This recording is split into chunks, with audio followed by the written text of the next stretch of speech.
지금이 바로 1936년 그 시기와 비슷하다는 겁니다. 미국이 일방적으로 지금 관세를 매기고 병든 현상들이 나타나고 있다. 괴물들의 시간이 되고 있다. 미국 강대국 앞에 당할 만큼 당했다. 우리도 핵무기를 갖자. 중국에 편승하는 게 한국의 국익을 위해서 가장 바람직하다고 주장하는 분들도 있죠. 한국이 여기에 어떻게 대응해야 되느냐.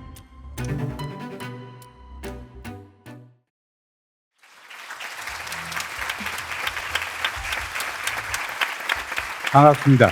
제가 지난 한 2개월 동안 오스트리아 비엔나에서 체류하다가 왔습니다. 그래서 유럽의 여러 국가들을 순방하고 강연을 하는데 유럽의 지식인들이 요즘 많이 인용하는 게 안토니오 그람시라고 하는 사람의 얘기입니다. 이탈리아 공산당을 만든 사람입니다.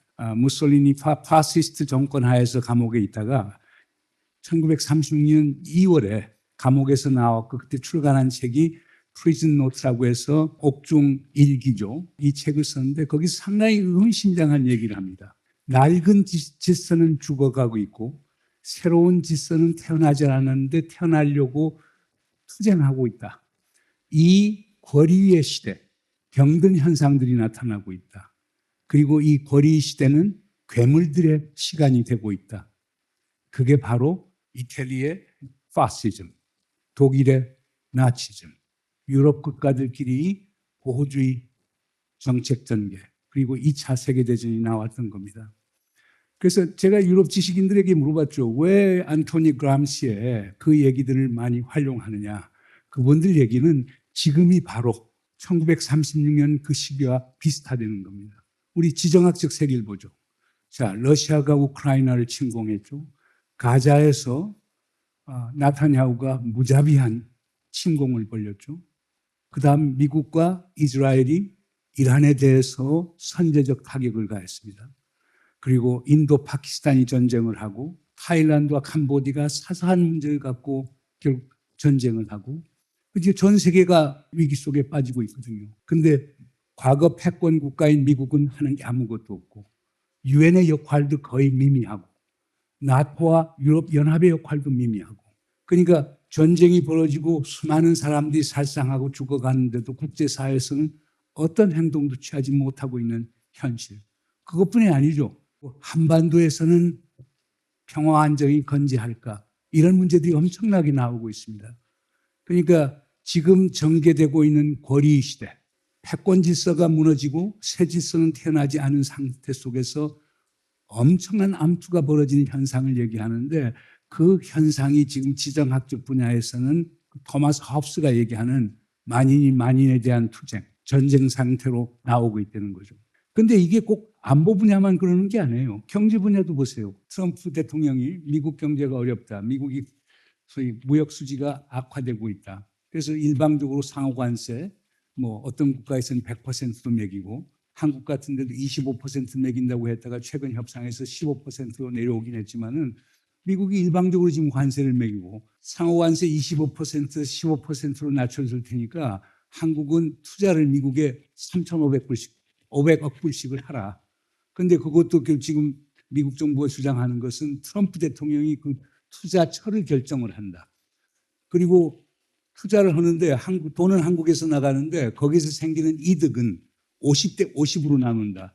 오직해서 우리 산업통상부 장관 하는 김정관 장관이 세상에 이런 불공정한 게 어디 있느냐. 미국은 돈 한 푼도 안 내놓고 거기서 생기는 이익의 50%를 가져간다? 그건 완전히 일방주의란 말이에요. 그런데 지금 보세요. 유럽에도 지금 6천억 불 투자하라고 얘기하고 일본은 5,500 불 투자하겠다고 약속을 했고 그리고 그렇게 압박을 가하는 것은 전부 다 관세라고 하는 카드를 사용하고 있단 말이에요. 그러면서 결국 미국이 만든 자유주의 경제 질서라고 하는 걸 미국 스스로가 파괴하고 있는데 그 대안이 보이지 않는 거예요. 그것도 제가 볼 때는 그 병든 현상 중에 하나라고 이렇게 볼 수가 있고 세 번째 큰 문제는 과학기술 문제예요. 미국이 사실상 2차 세계대전 이후에 기술 패권을 계속 유지하고 있었죠. 미국이 소위 오리지널 테크놀로지들을 많이 만들어냈기 때문에 미국이 어떻게 뭘 전개했느냐. 테크노 글로벌리즘이라고 해서 기술 세계주의라는 걸 주장했어요. 대신 다른 나라들이 미국 기술을 얻어가는데 그에 대한 대가로서 로열티를 지불하는 형식으로 해서 미국이 많은 이득을 받죠. 근데 그 사이에 한국, 일본, 유럽 국가들, 중국이 따라잡았단 말이에요. 그러면서 특히 중국이 기술 부상이 심해지기 시작하니까 미국이 그거에 대해서 견제를 하기 시작하는 거예요. 과학기술이라는 게 국가 경쟁력을 결정하죠. 무기체계에 영향을 주기 때문에 한 국가의 안보에 영향을 주죠. 그리고 기술 표준이라는 것을 자국 중심으로 가게 되면은 사실상 그건 기술 패권을 확보할 수 있는 거니까 과학기술이 상당히 중요하단 말이에요. 근데 지금 미국이 하는 정책을 보면은 완전 기술 민족주의로 가고 있는 거예요. 그래서 중국, 심지어 한국, 유럽 국가들에 대해서 과학기술에 대한 수출 통제를 가하기 시작하고 다양한 형태의 제약을 가하고 있는 게 오늘날 현실입니다. 그런데 마지막 이제 문제가 되는 것은 글로벌 거버넌스의 문제입니다.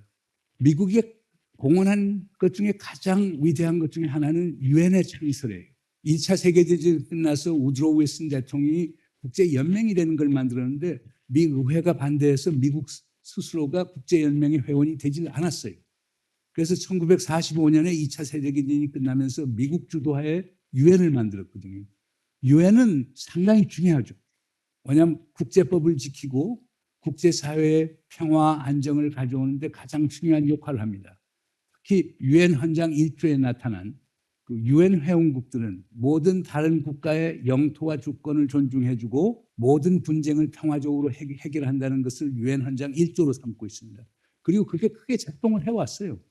그러나 문제는 미국 스스로가 지금 유엔에서 떠나려고 그러는 거예요. 지금 유엔 분담금 내고 있지 않습니다. 그리고 세계보건기구에서 미국이 탈퇴했습니다. 유네스코에서 탈퇴했습니다. 세계노동기구에서 탈퇴했습니다. 미국이 떠난 유엔이 계속 존속할 수 있을까요? 근데 이 자리를 중국이 지금 야금야금 쳐나가고 있는 거거든요. 이렇게 본다면 지금 안토니오 그람시가 얘기하는 이 고리의 시대에 나타난 현상은 지정학적 불확실성, 소위 경제적 보호주의로의 전향, 과학기술 민족주의의 충돌, 글로벌 가버넌스의 위기 이런 현상으로 나타나고 있는 거거든요. 그렇다면 한국이 여기에 어떻게 대응해야 되느냐. 한국 내에서 논쟁이 많습니다. 한국에서 보수적인 시각을 가진 분들은 결국에 우리가 살 길은 미국하고 같이 가는 것이다. 그걸 영어로는 Pro-American Balancing Strategy라고 해서 친미 소위 균형 전략을 취해야 된다. 논리는 간단합니다. 한국은 패권국인 미국하고 같이 가서 수정주의 세력인 중국이라고 하는 국가의 도전을 막는 것이 한국의 국익에 가장 좋다라고 생각하는 분들이죠. 또 다른 한 시각에서는 뭐냐? 우리 과거 역사를 보자. 특히 병자호란의 사례를 보자. 그 당시에 지는 명나라, 뜨는 후금 청나라 이거에 대한 정세 판단을 잘 못했다. 그래서 우리는 그 당시에 쇠퇴하고 있는 명나라에 배팅을 했다가 결국 청나라에 엄청난 수모를 당하지 않았느냐. 이런 과거 역사를 보면은 지금 우리가 소위 배팅을 해야 될 국가는 미국이 아니고 중국이다. 그래서 중국에 편승하는 게 한국의 국익을 위해서 가장 바람직하다고 주장하는 분들도 있죠. 그런데 이런 분들은 그렇게 많은 것 같지는 않아요. 역사가들 중심으로 해서 이런 주장을 하고 있죠. 그러나 세 번째 시각도 있습니다. 홀로서기로 가야 된다는 주장을 하는 분들도 있습니다. 홀로서기에는 두 가지가 있죠. 하나는 보수 진영에서 얘기하는 것은 우리가 강대국 앞에 당할 만큼 당했다. 우리도 핵무기를 갖자. 그러면 핵무장을 했었을 때 국제사회의 제재라고 하는 것은 우리가 상상을 초월할 정도 상당히 심한데 그럼 한국 경제는 어떻게 되는 건가? 한국의 원자력 산업의 미래는 어떻게 되느냐? 이런 문제점들이 있거든요. 또 반면에 홀로서기 주장하는데 또 진보 진영에서도 다르게 얘기를 합니다. 사실 우리가 핵무장을 하게 되면 핵군비 경쟁에 들어가게 되고 주변국의 견제는 또 심화가 되니까 그게 옳은 방향이 아니다. 우리는 기본적으로 추구해야 될 게 스위스처럼 영세 중립국으로 가는 게 가장 바람직하다. 강대국 정치에서 우리 스스로를 전련시키는 것이 우리에게 최대의 방식이라고 보는데 근데 이 경우는 결국에 어떤 문제가 있느냐 하면은 주한미군 철수를 전제로 해야 되고 한미동맹을 사실상 종식을 시켜야 돼요. 중립국은 동맹을 가질 수가 없으니까 이런 국내적 저항이 가능한가. 그런 이유 때문에 홀로 서기도 그렇게 쉬워 보이지는 않아요. 그렇다면 가장 바람직한 건 뭐냐면은 현상 유지예요. 현상 유지라고 하는 것은 뭐냐. 미국하고 동맹을 계속 유지하고 그리고 중국하고도 전략적 협력 동반자 관계를 계속 유지해 나가는 거예요. 그러려고 하면 엄청난 외교적 기술이 필요하겠죠. 그래서 미국하고 동맹 관계, 중국하고 전략적 협력 동반자 관계를 유지해 나가는 건데 김대중 대통령께서 이것을 최초로 시작을 했어요. 그런데 이런 접근법도 어떤 문제점이 있느냐면은 김대중 대통령이 이런 균형 외교를 전개할 때는 클린턴 대통령하고 짱점인 중국 주석하고 사이가 아주 좋았어요. 미국과 중국 사이가 좋았었을 때는 미국하고 동맹, 중국하고 전략적 협력 동반자 관계가 동시에 이루어질 수 있는데 지금처럼 미중 관계가 상당히 대립적이고 그 대립의 심도가 강해졌을 때 우리가 양쪽으로부터 국익을 우리가 극대화시킬 수 있는가? 이건 상당히 고민스러운 거죠. 왜냐하면 더더욱 그러는 거는 미국이 계속 우리에게 보내는 메시지는 분명해요. 미국, 중국 중에서 한쪽을 선택하라. 가령 얘기 들어서 대만 해협이나 남중국해에서 군사적 충돌이 발생한다. 그러면 한국은 미국을 지지한다는 걸, 군사적으로 지지한다는 것을 명시적으로 밝혀라고 나오는 거거든요. 반면에 중국의 입장은 또 명백해요. 한국이 미국하고 동맹을 맺는 것은 한국의 주권적 권한이다. 우리가 뭐라고 얘기할 수는 없다. 그러나 한국이 미국 편을 들어서 중국의 적대적인 행동을 했을 때 우리는 한국을 우리의 적으로 간주하겠다. 가령 사드 문제로 불거져 나왔지만은 가령 미국이 중국을 겨냥한 중거리 탄도미사일을 우리 한국에다가 배치한다든가 또는 한미 연합 군사훈련 같은 것이 중국을 겨냥한 행보로 이렇게 나간다라고 하면은 중국 입장에서는 한국을 결국에 적대시할 수밖에 없다라고 하는 게 중국의 입장이에요. 그래서 어떻게 보면 미국과 중국 사이에서 균형 외교를 해나간다는 것이 우리에게는 상당히 바람직한 것이지만 현실적으로 그것이 그렇게 전개될 수 있는가? 이거에 대해서 현실적인 문제점이 많죠. 이제 마지막으로 우리가 생각할 수 있는 것은 뭐 제 개인적으로는 주장을 많이 해왔던 건데 초월 외교라고 하는 걸 저는 강조하고 싶어요. Transcending Diplomacy라고 해서 자 미중이 대결하게 되면 가장 그 사이에서 샌드위치가 돼서 희생을 보는 게 대한민국이고 그다음 일본도 거기서 희생되고 호주, 캐나다, 유럽 국가들이 미중 대결 구도에서 샌드위치 상태가 돼서 손해를 많이 본다. 그렇다고 하면 이 샌드위치 상태에 있는 국가들끼리 협의를 해서 공동 대응해 나갈 수 있는 국제협력 체제를 만드는 게 바람직하지 않는가. 제 여기서 중요한 건 한국이 일본하고 협력을 잘해야 가능해요. 그럼 한국과 일본 협력하고 거기에 호주, 캐나다, 독일, 프랑스가 참여하는 중경국 협의체가 생기면 이들의 공통점은 이거예요. 미국하고 다 동맹을 맺고 있고 그러면서 중국에 대한 경제 의존도가 아주 높은 국가들이거든요. 그러니까 이들이 협력하면은 미중 갈등을 완화시키면서 지금 다자질서를 복원시키고 그다음 열린 지역주의로 가는데 큰 역할을 할 수 있지 않느냐 이런 생각을 지금 해보게 됩니다. 그런데 여기서 이제 핵심적인 거는 청년의 역할이에요. 좀 유럽 국가에서도 소위 극우 세력들이 상당히 목소리가 높아요. 지금 동아시아에서도 극우 목소리가 상당히 많아지죠. 놀라운 거는 20대, 30대 청년들이 이 극우 목소리에 동참하고 있다는 사실이에요. 이건 상당히 걱정스러운 거죠. 그런데 이 극우 생각을 가진 사람들의 방향은 이거거든요. 반이민 정책. 이게 넘버원이에요.